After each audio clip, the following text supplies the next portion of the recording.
Bonjour à tous et bienvenue dans cette nouvelle vidéo. Aujourd'hui, on parle d'un classique du cinéma français, Le Professionnel de Georges Lautner avec Jean-Paul Belmondo.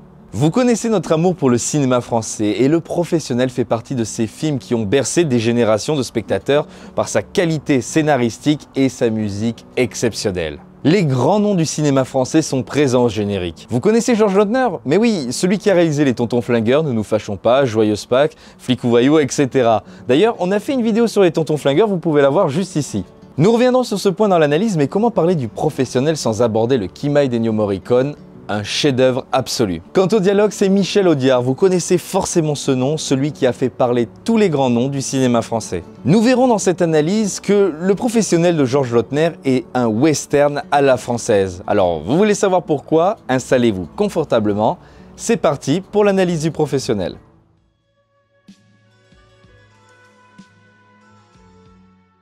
Sorti en 1981, c'est l'histoire d'un agent des services secrets français, Jos Beaumont, qui a été envoyé en mission dans un pays d'Afrique et qui a été dénoncé pour des raisons politiques par ses chefs aux autorités de ce pays.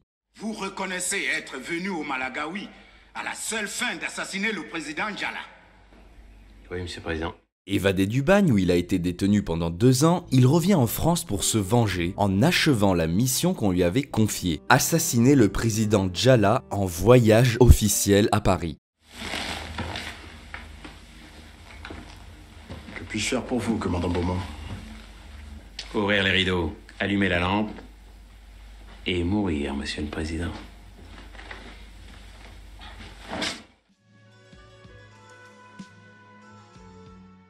Dans ce film, Belmondo fait du Belmondo, le rôle d'un justicier poursuivi par un destin incroyable. Bien connu pour son rôle de justicier dans les années 70, Jean-Paul Belmondo incarnera une fois de plus son rôle de justicier, moitié flic, moitié voyou dans les années 80, qu'il quittera que très rarement. C'est intéressant de constater que le personnage de flic solitaire est attaché au répertoire de Jean-Paul Belmondo. Adulé par une grande partie des Français, et par moi au passage, il faut reconnaître que les caractéristiques du personnage de Jean-Paul Belmondo sont souvent identiques. Flic, hors la loi, solitaire ou avide de justice et faisant le bien autour de lui. Mais c'est justement ce type de personnage qui a permis à Jean-Paul Belmondo de devenir Bébel, un acteur populaire, attachant et au personnage moralement bon. Revenons sur le film. Les premières scènes sont très fortes, nous sommes directement plongés dans un film noir focalisé sur la souffrance psychologique d'un homme. Le peu de dialogue des 10 premières minutes renforce la psychologie du personnage.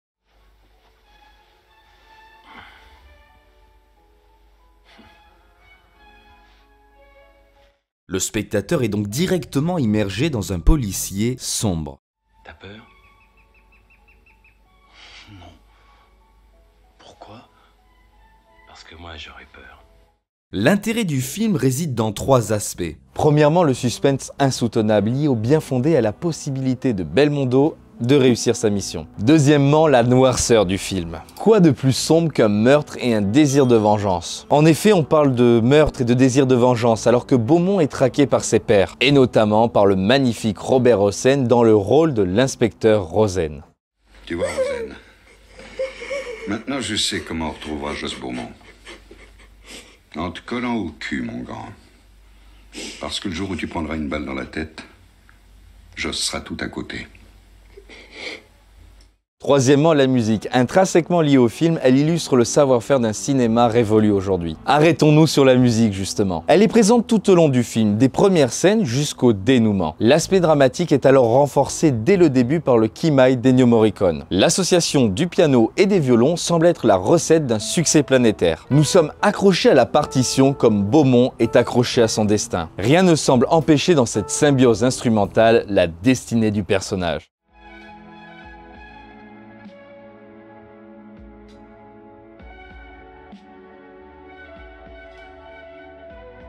Et c'est ça la recette d'un succès. Un bon scénario, une bonne réalisation et une bande originale inoubliable. Inoubliable pas tant que ça, il faut savoir que Georges Lautner ne fut pas le premier réalisateur à utiliser le Kimai d'Ennio Morricone dans un film. Kimai fut composé en 1961 pour le film Maddalena et on l'avait peut-être un peu oublié. Comme quoi, le recyclage, ça a du bon. Revenons sur le côté sombre du film si vous le voulez bien. Tout au long du long métrage, le côté sombre prend le dessus et la psychologie des personnages est au cœur de l'affrontement entre eux. Une scène en particulier a retenu mon attention.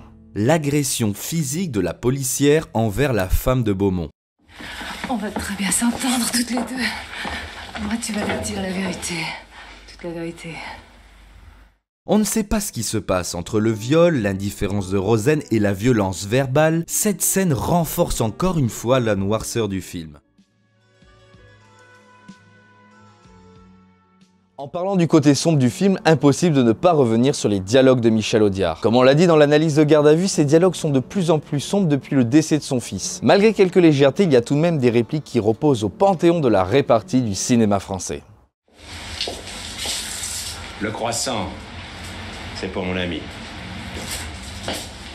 Les dialogues sont donc vraiment très sombres et au service d'un western à la française. Mais pourquoi western, me direz-vous? Eh bien car le western est incarné par la quête d'un homme, par un duel, par des combats et bien évidemment par des femmes. Rosen incarne le méchant du film, tel que nous le montre le duel face à Joss. En effet, toujours dans le registre du western, le gentil affronte le méchant. Rosen.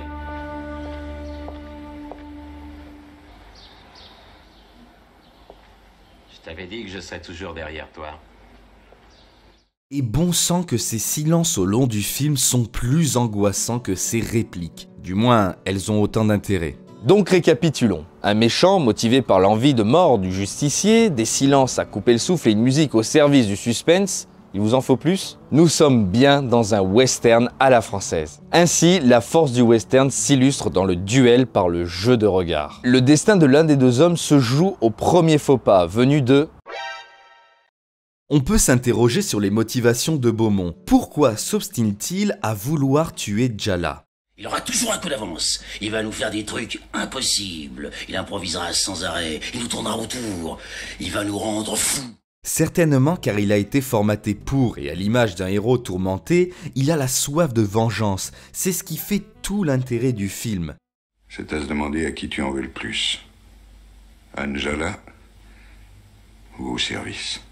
Devine. Soif de vengeance, non pas contre Djala, mais contre le service. De plus, le côté chasse à l'homme est très présent. La découverte de son retour et sa volonté de tuer le président Djala scellent peu à peu le destin de l'ex-espion. Plusieurs fois, Rosen essaie de mettre la main sur Joss, mais sans succès. Les cartes sont distribuées et la traque commence. La confrontation se cristallise entre les deux hommes du film. Malgré la tragédie, le surjeu naturel et adorable de Belmondo égaye le film, notamment avec la scène des clochards. La dernière scène. Ne trouvez-vous pas que le génie de Lautner, accompagné par le grand Michel Audiard, s'inscrit dans la dernière scène du film? Vous qui l'avez vu, confortablement installé dans votre canapé ou à l'époque dans la salle de cinéma, l'inspecteur Farge vient, grâce au stratagème de Beaumont, de tuer le président Djala. Les rideaux sont ouverts. Vous apercevez quelque chose? Si le flingue de Beaumont se pointe entre les rideaux, je tire. La musique se lance et le second défile. Sa vie est entre les mains de trois hommes. Le ministre de l'Intérieur, l'inspecteur Farge et le colonel. Monsieur le ministre, c'est une question de seconde. Non, il y a l'aspect criminel de l'affaire, mais il y a aussi son aspect politique. Mais bordel de merde, qu'est-ce que je fais? Il dit d'ailleurs, si j'étais vous, je ne resterais pas dans la ligne de tir. Si proche de la fin, nous spectateurs, nous voyons Belmondo atteindre l'hélicoptère. Il ne peut pas mourir et pourtant l'ordre est donné. Le monstre sacré s'effondre sous la musique d'Ennio Morricone. Pour conclure cette analyse, nous pouvons dire que le professionnel incarne le désir de vengeance comme nul autre film français avant lui. La vengeance et la trahison sont donc au cœur du scénario merveilleusement interprété par Jean-Paul Belmondo. La trahison professionnelle avec l'abandon de Joss par le service, la trahison amicale lorsque Édouard Valera, interprété par Michel Bonne, l'invite chez lui pour le faire coincer, et enfin la trahison politique par l'incompétence et la lâcheté du ministre de l'Intérieur. Ainsi, la morale du film est pourtant bien cachée. Certes, Belmondo a réussi sa mission qui lui a été confiée des années plus tôt, tuer le président Djala. Mais au prix de nombreux morts, une célèbre citation plane sur le film. Œil pour œil, dent pour dent, et le monde finira par devenir aveugle, selon Gandhi. À présent, il est temps comme d'habitude de vous conseiller un film et on va continuer sur Jean-Paul Belmondo avec Le Solitaire, réalisé par Jacques Deray en 1987, où il incarne cette fois-ci véritablement un flic, toujours poursuivi par une destinée incroyable et avide de vengeance. Merci de nous avoir suivis, n'hésitez pas à vous abonner, à partager et à activer la cloche, à nous suivre sur les réseaux. Nous avons un Tipeee, n'hésitez pas également à y jeter un œil, cela nous ferait grand plaisir.